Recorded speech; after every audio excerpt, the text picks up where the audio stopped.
Okay, let's dive into this. Every single day, we all do something based purely on trust, really.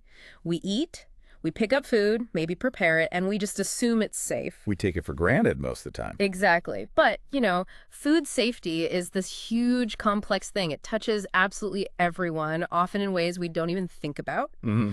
And we've got some really interesting source material here that you sent over. It goes deep into why food safety isn't just, avoiding an upset stomach. It's much more fundamental. Yeah, and it really highlights the critical role science plays in making that trustworthy. Absolutely. And the timing's relevant too, isn't it? Right. World Food Safety Day is coming up June 7th, and the theme for 2025, food safety, science in action, very fitting for what we're discussing. Yeah, perfectly fitting. So our mission here really is to pull out the key insights from this material. We're going to look at the sheer scale of the problem globally, Which is quite sobering. all the way down to the science behind what happens right there in your own kitchen. Let's see what surprising connections we find. Sounds good. So where do we even start with the scale? The sources paint a pretty stark picture. Unsafe food can cause over 200 different diseases. It can. That number itself is kind of mind-boggling. But the human impact figure is the one that really stands out from the sources. Which is? 600 million people. That's how many fall ill from foodborne illnesses every single year. Wow, 600 million. Yeah, that's roughly 1 in 10 people on the planet getting sick from their food annually. 1 in 10. That's staggering. And it's not just about feeling unwell for a day or two. The sources make it clear the consequences ripple outwards. How so? Well, think about livelihoods. Farmers, food vendors, if their product is unsafe, they lose everything. Right. Their reputation, their income. Exactly. Right. And then there's the economic hit. The sources mention over 110 billion US dollars lost annually just in developing countries because of unsafe food. Over 110 billion just from foodborne illness costs. Yeah, healthcare costs, lost productivity, it adds up incredibly fast. And it even affects things like education. Kids get sick, they miss school. It's all interconnected. Yeah. So it goes way beyond just health. And the sources bring up this really powerful idea. If it is not safe, it is not food.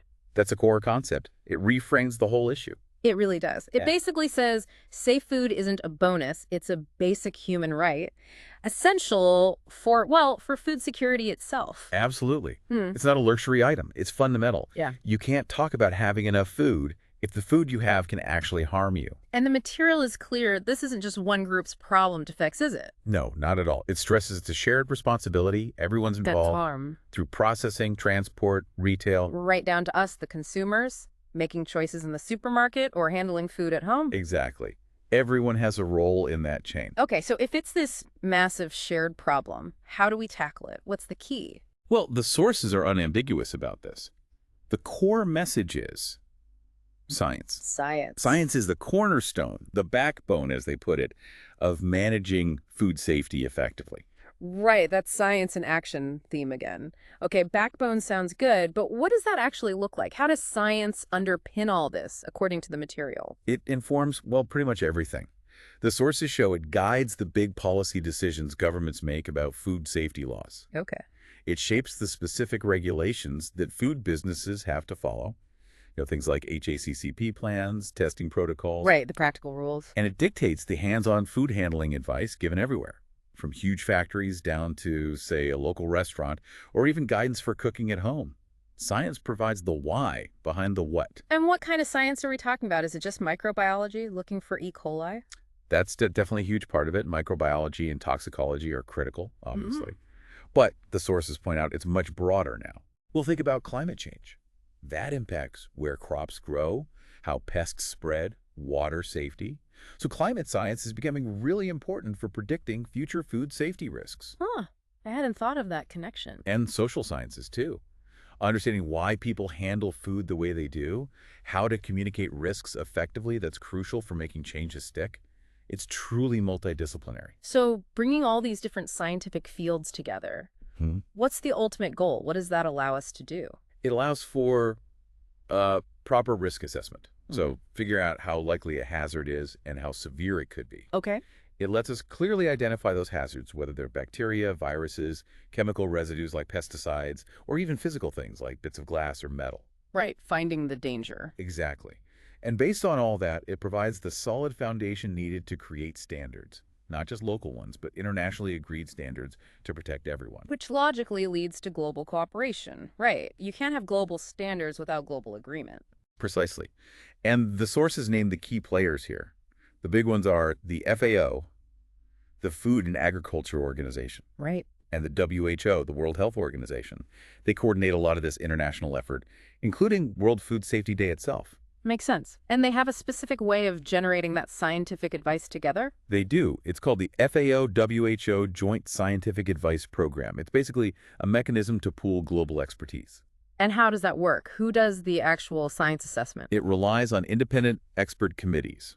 The sources mention a few key ones: JKFA, JMPR, and JMRI. Okay, acronyms. Let's break those down. JECFA. That's the Joint Expert Committee on Food Additives.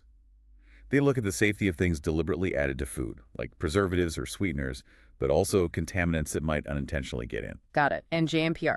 The Joint Meeting on Pesticide Residues, assessing the risks from pesticides used in farming that might remain on food. Okay, makes sense. And JMRO. That's the Joint Expert Meetings on Microbiological Risk Assessment. So focusing on the bacteria, viruses, parasites, the living hazards. So these groups bring together scientists from all over the world. Exactly. Independent experts. Their job is to review all the available scientific evidence studies, data from different countries, and reach a consensus. A consensus based purely on the science? That's the key. It has to be evidence-based, objective advice. They evaluate risks from pathogens, pesticides, additives, contaminants, and also emerging issues like antimicrobial resistance, AMR, which is a huge concern in the food chain now. AMR, yeah, we hear a lot about that. So these expert bodies provide the scientific foundation. How does that translate into global impact? Well, their scientific opinions and risk assessments underpin international food standards. The most well-known framework is the Codex Alimentarius. Codex, right, I've heard of that. Codex standards are used by countries worldwide to harmonize their own food safety laws and regulations. This does two crucial things. One, it helps protect public health everywhere, because everyone is aiming for the same scientifically validated level of safety.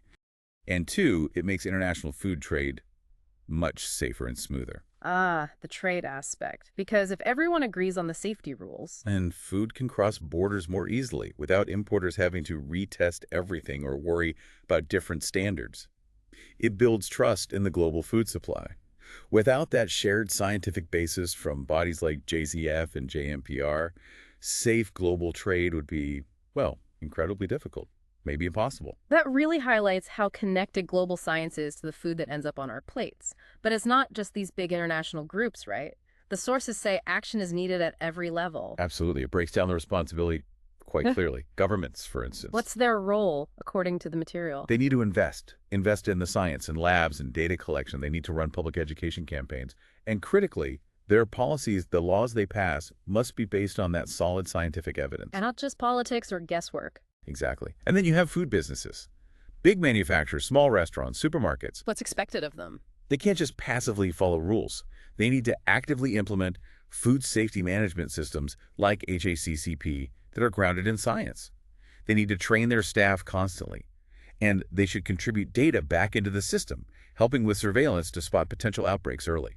Okay. And then us, the consumers. What's our role? A very active one.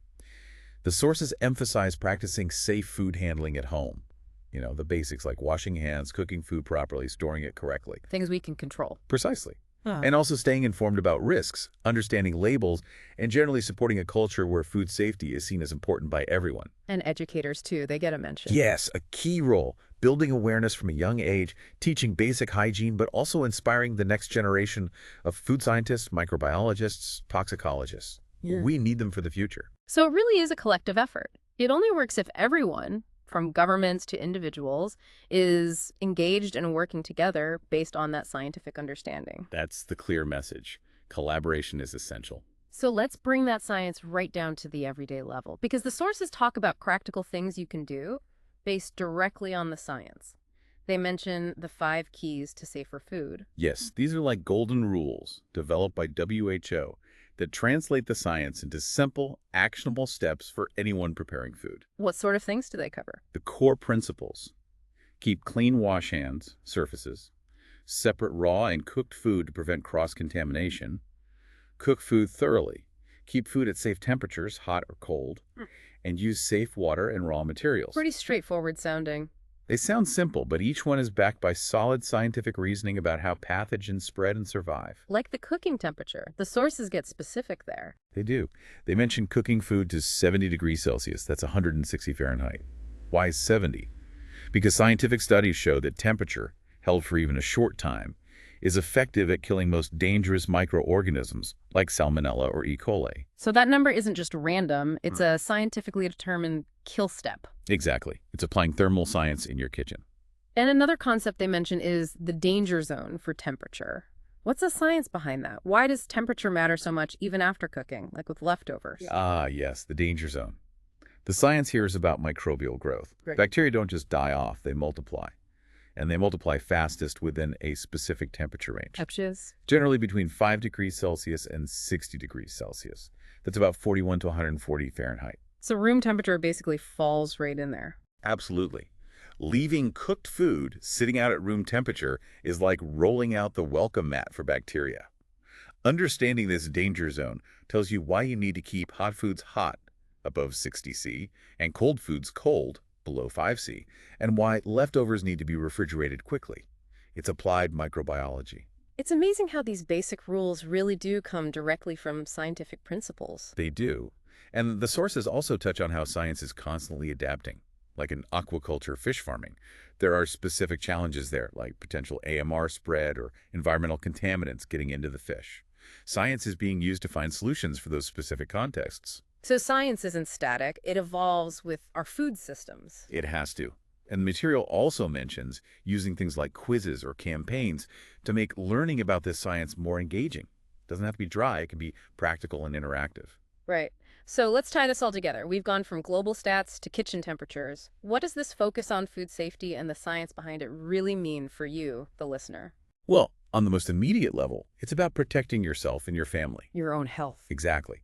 Understanding these science-based practices, cooking temps, danger zone, hand washing, empowers you to make choices that genuinely reduce your risk of getting sick. It gives you some control. It does. And thinking bigger. When you practice safe food handling, you're actually contributing to solving that massive global problem we started with. How so? You're helping reduce the overall burden of illness. Mm-hmm. You're playing your part in ensuring the food system works safely. Your informed actions, multiplied by millions, help reduce those staggering costs. The 600 million illnesses, the $110 billion. So the little things we do, based on science, actually add up to a significant societal benefit. They really do. You're not just a consumer. You're an active participant in the food safety system. Your choices matter. Absolutely. You're a vital link in that chain, from farm to fork, and your actions, rooted in science, have a real impact. Okay, so to wrap up a deep dive into this material, food safety. It's a huge global issue. Massive health impacts, massive economic costs. Undeniable. Science. It's not just helpful, it's fundamental. Yeah. It's the bedrock for everything from international standards right down to how you store your leftovers. The absolute cornerstone. And making it work requires everyone, governments, businesses, educators, and, crucially, you to be engaged and act based on that scientific understanding. Collaboration and informed action, that's the key takeaway. Right. So here's something to think about, drawing directly from the science we've discussed in these sources. Knowing now about things like the specific 70-degree cooking threshold, or the 5 to 60-degree danger zone, or even the work of global bodies like FAO, setting standards based on evidence. What's the one scientific insight about food safety that really sticks with you? What specific concept feels most powerful now as a tool you can use or think about differently next time you're handling food?